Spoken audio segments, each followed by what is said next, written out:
जय माता दी।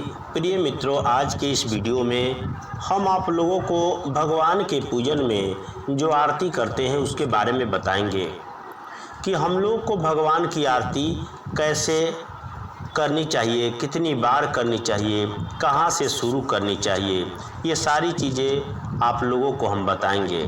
कहते हैं कि हम लोग के घर में कोई भी पूजा पाठ अनुष्ठान होता है तो पूजा के अंत में हम लोग आरती करते भगवान को, क्योंकि आरती करने से ही जो है पूजा सफल होती है, पूजा पूर्ण होती है।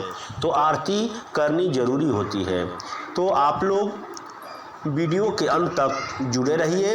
अगर आप लोग चैनल में नए हैं तो वीडियो को लाइक करिए, सब्सक्राइब करिए, शेयर करिए, और जो आप लोगों के मन में कोई सवाल है तो आप उसके लिए कमेंट भी कर सकते हैं, ताकि आप जब कमेंट करेंगे तो हम आपके सवाल का जवाब जो है देते रहेंगे, देने का प्रयास करते रहेंगे। तो आप लोग जुड़े रहिए वीडियो के साथ और अब शुरू करते हैं वीडियो। ये नित्य कर्म पूजा प्रकाश है जो कि गीता प्रेस गोरखपुर से छपता है।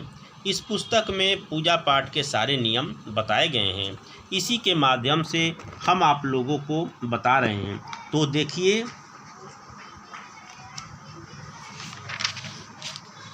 कहते हैं कि भगवान के आरती लगाने से पहले जो है एक थाली में जो है अष्टदल कमल या स्वस्तिक जो है बनाइए, और उसमें जो है फूल जो है अक्षत और जो है उस थाली को बढ़िया से सजाइए। उसमें कर्पूर अथवा घृत की बत्ती को जलाइए, प्रज्वलित करिए और जल से प्रोक्षित कर लें। पुनः जो है जब आरती करते हैं तो आप उसमें घंटी बजाइए, शंख बजाइए, और भगवान के सामने खड़े होकर के, यानी भगवान के सामने एक ही स्थान पर जो है आप जो खड़ा रहिए और थोड़ा सा झुक जाइए, भगवान के सामने झुकना चाहिए, और भगवान की मंगल में आरती करिए। आरती का मुख्य विधान ये है कि सबसे पहले भगवान के चरण में जो है भगवान को ध्यान लगाते हैं, उनके चरण को, और भगवान के श्री चरणों में 4 बार, नाभि में 2 बार और मुख में 1 बार आरती करिए।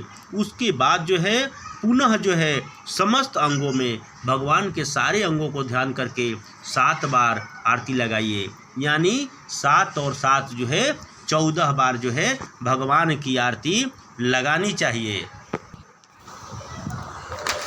भगवान के 14 बार आरती लगाने का शास्त्रीय विधान इस प्रकार है कि उसका 14 भुवन से तात्पर्य रखा गया है। कहते हैं कि 14 भुवन होते हैं: अतल, वितल, सुतल, तलातल, रसातल, महातल, पताल, भूरलोक, भुवरलोक, स्वरलोक, महरलोक, जनलोक, तपोलोक एवं सत्यलोक। तो ये 14 भुवन से आंका गया है। आरती लगाने का कुछ और भी नियम हैं। जैसे कहते हैं कि आप भगवान को अगर आरती लगा रहे हैं तो आरती को लगातार लगाइए, बीच में रोकिए नहीं। दूसरी चीज़ ये है कि कई बार के क्या होता है कि आपके घर में, हमारे घर में जब पूजन होता है तो एक अस्थायी रूप से स्थापित दीपक रखा जाता है आपके सामने, भगवान के सामने। तो उस दीपक से आप आरती कतई नहीं लगाएं, क्योंकि वो स्थापित दीपक है। अगर आप उससे आरती लगाएंगे तो क्या होगा, विसर्जित हो जाएगा, विखंडित हो जाएगा। तो ऐसा भी नहीं करना है। आप आरती लगा रहे हैं तो आरती लगाने के दरमियान इस तरह से आरती लगाएं कि बीच में आरती बुझनी नहीं चाहिए, नहीं तो वो भी विखंडित हो जाती है। आरती लगाते समय आरती को कभी बिना पूर्ण किए ज़मीन पे नहीं रखनी चाहिए। तो आरती ज़मीन पे तब रखिए जब जो है आरती पूर्ण हो जाए। उसके उपरांत जो है जब आप आरती लगाते हैं तो बीच में कोई आदमी आरती नहीं ले, नहीं तो आरती क्या होती है कि वो भी जो है जूठी हो जाती है। तो आरती भगवान को पूर्ण रूप से दिखाइए, उसके बाद जो है ज़मीन पर रख करके और उस आरती को जो है जल से आचमनी कराइए। उसके बाद आप जब भी आरती ले तो आरती खाली हाथ कभी नहीं लेनी चाहिए। आरती में कुछ द्रव्य, पैसा जो है डाल करके आरती लेनी चाहिए। तो ये है आरती के पूरी विधि विधान।